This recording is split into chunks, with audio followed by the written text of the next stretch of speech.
Hello everyone, my name is Jin. Today I'm gonna share two stories from my experience. First was a very good experience with my chemistry teacher in the middle school. She's willing to get our problems, questions, and willing to work together to solve the problems.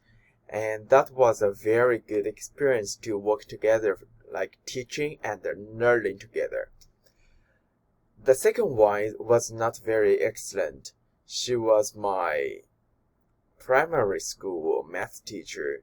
I was born in a small town, so teachers were not very good at using education philosophy. So she thinks she is the authority. So she using punishment in the class. She punished the students who didn't get a good grade, and which leads students were fear to go to school, fear to study math. That was not a very good memory. For myself, I think all of the philosophy are very good. Personally, I like using pragmatism because I think teachers and students are in the same group. We should know how to cooperation in the society.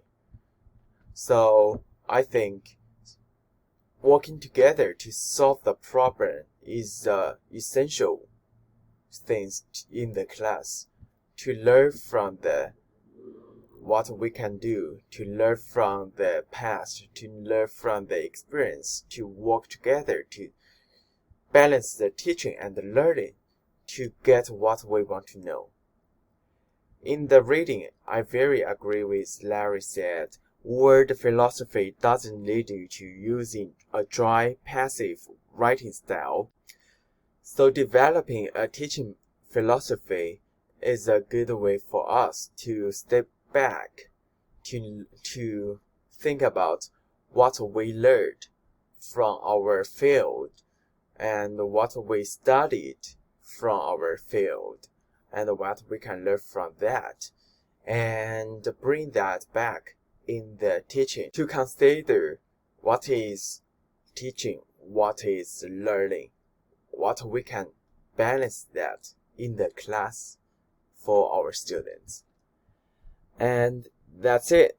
Thanks for watching the video.